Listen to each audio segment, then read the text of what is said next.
दोस्तों, इतिहास में देखा जाए तो स्काई डाइविंग का सबसे बड़ा हादसा एक छोटी सी गलती की वजह से पेश आया था। इस गलती का अंदाजा तो तब हुआ जब 18 स्काई ड्राइवर्स प्लेन से कूद चुके थे और अब वापसी का भी कोई रास्ता नहीं बचा था। प्लेन से कूदने के बाद 18 के 18 स्काई ड्राइवर्स की सारी उत्सुकता खौफ में बदल गई।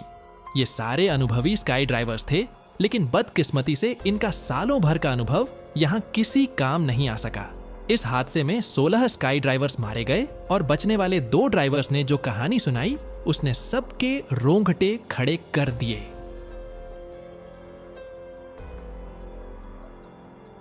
इस हादसे को आज दुनिया लेक एरी डिजास्टर के नाम से याद करती है। लेक एरी अमेरिका की स्टेट ओहायो में मौजूद नॉर्थ अमेरिका की चौथी और दुनिया की 11वीं बड़ी लेक है। लेक एरी के दक्षिण में 13 किलोमीटर दूर टनर एयरपोर्ट के नाम से एक छोटी एयरफील्ड है। 27 अगस्त 1967 वाले दिन इस एयरपोर्ट पर 30 स्काई ड्राइवर्स आ पहुंचे क्योंकि उनको फ्री फ्लाइट ऑफर की गई थी। वर्ल्ड वॉर 2 में इस्तेमाल होने वाला B-25 बॉम्बर प्लेन, जिसको एक प्राइवेट कंपनी ने मॉडिफाई किया था, उन्होंने ही इन स्काई ड्राइवर्स को फ्री फ्लाइट की ऑफर की थी। जब स्काई ड्राइवर्स एक एक करके प्लेन में बैठना शुरू हुए तो B-25 बॉम्बर में जगह कम पड़ने लगी और पायलट ने ओवरवेट के खतरे की वजह से आखिरी समय पर सिर्फ 20 ड्राइवर्स को ही चुना। यह चयन ड्राइवर्स के अनुभव और स्किल लेवल पर किया गया था।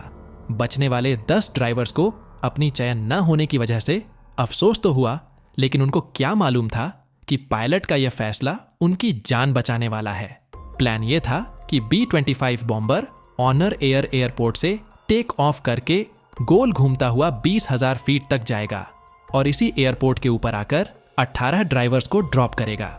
इसके बाद वह मजीद ऊपर जाएगा और 300 फीट की ऊंचाई से आखिरी 2 ड्राइवर्स जंप करेंगे। इन तमाम ड्राइवर्स को पैराशूट्स की मदद से वापस लैंड भी ऑटनर एयरपोर्ट पर ही करना था। मौसम की खराबी की वजह से फ्लाइट सुबह को तो टेक ऑफ न कर सकी, लेकिन दोपहर के 3 बजे B-25 बॉम्बर ने टेक ऑफ कर लिया। प्लेन में बैठे तमाम ड्राइवर्स बहुत ज्यादा उत्साहित थे क्योंकि एक तो उनको फ्री फ्लाइट मिल रही थी और दूसरा बॉम्बर प्लेन से जंप करने का उनका पहला अनुभव था। B-25 के टेक ऑफ के बाद एक छोटा सेना 180 प्लेन भी उसी एयरपोर्ट से टेक ऑफ हुआ। इसको 12,000 फीट की ऊंचाई पर रहकर स्काई ड्राइवर्स की छलांगे कैमरा में कैप्चर करनी थी। उधर B-25 जिसमें ड्राइवर्स मौजूद थे वो स्पाइरल करता हुआ ऊपर की तरफ जा रहा था। मौसम की खराबी की वजह से दोनों जहाजों के पायलट्स करीबी एयर ट्रैफिक कंट्रोल टावर के साथ कनेक्टेड थे, जो उनको उनकी लोकेशन बता रहे थे। फाइनली 1 घंटे के बाद B-25 बॉम्बर 20,000 फीट के एल्टीट्यूड पर पहुंच चुका था। पायलट ने कंट्रोल टावर को रेडियो किया और अपनी लोकेशन पता की।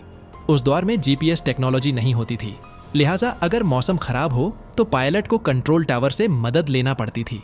कंट्रोल टावर ने B-25 के पायलट को बताया कि वह ऑनर एयरपोर्ट से 9 किलोमीटर दूर हैं और इस जानकारी के हिसाब से B-25 की लोकेशन मैप पर कुछ यूं थी, यानी अब वह ड्रॉप जोन के करीब पहुंच चुके थे। इसके ठीक 1 मिनट के बाद सेना 180 के पायलट ने भी एयर ट्रैफिक कंट्रोलर से संपर्क किया और B-25 के हिसाब से अपनी लोकेशन पता की, क्योंकि मौसम की खराबी की वजह से सेना के पायलट को B-25 दिख नहीं रहा था। एयर ट्रैफिक कंट्रोलर ने सेना के पायलट को बताया कि वह B-25 से 9 किलोमीटर पीछे है, यानी मैप पर देखा जाए तो अगर B-25 की लोकेशन टनर एयरफील्ड से 9 किलोमीटर दूर थी तो सेना की लोकेशन B-26 से भी 9 किलोमीटर पीछे और ओनॉटनर एयरपोर्ट से 18 किलोमीटर दूर बन रही थी।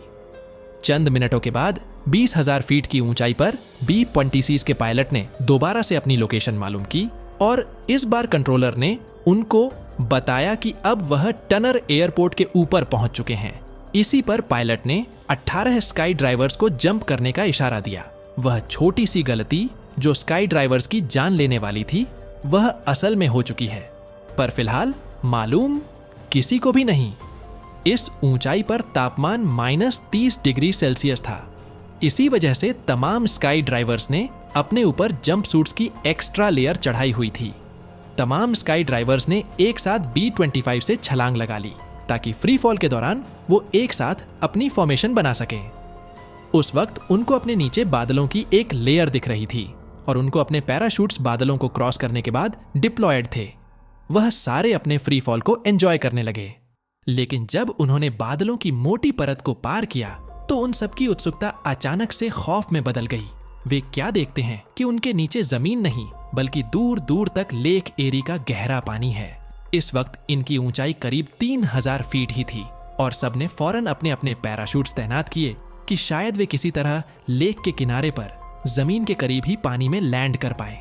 लेकिन अफसोस ऐसा ना हो सका। जिस जगह उन्होंने पानी में लैंड किया वो जमीन से कम भी 10 किलोमीटर दूर थी।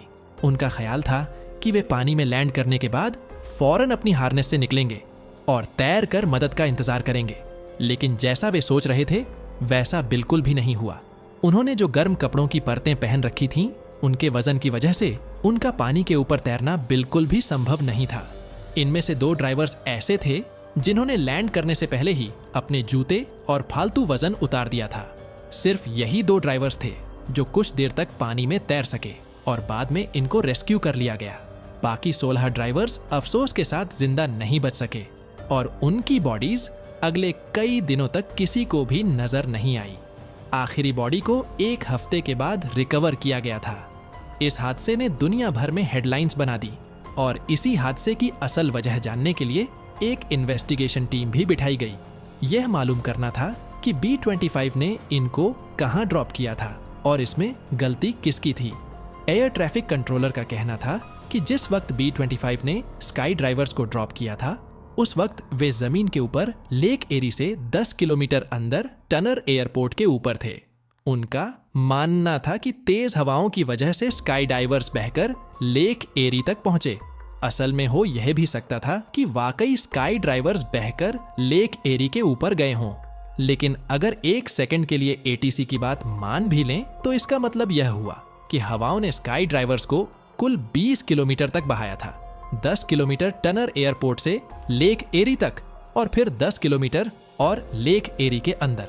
एक्सपर्ट्स ने उस दिन की हवा की स्पीड और डाइविंग की ऊंचाई से जब रफ कैलकुलेशन की तो मालूम पड़ा कि ड्राइवर्स ज्यादा से ज्यादा 5 किलोमीटर तक ही बह सकते थे। यानी ATC के बयान में कुछ ना कुछ गड़बड़ जरूर थी।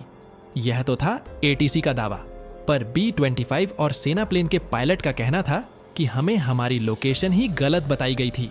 आखिरकार इन्वेस्टिगेशन में यह बात निकल कर आई कि जिस वक्त दोनों पायलट ने ATC से अपनी लोकेशन पूछी थी उस वक्त कंट्रोलर्स की शिफ्ट बदल रही थी और दूसरे कंट्रोलर ने B-25 को जो लोकेशन बताई वह असल में सेना की लोकेशन थी।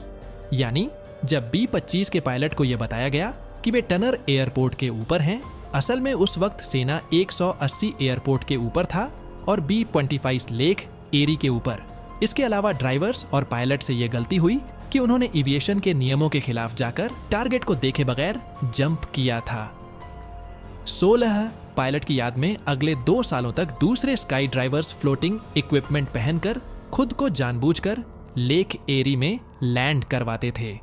1972 में कोर्ट ने फेडरल एविएशन अथॉरिटी को इन 16 ड्राइवर्स की मौत का जिम्मेदार ठहराया और B-25 पायलट का लाइसेंस हमेशा के लिए सस्पेंड कर दिया गया।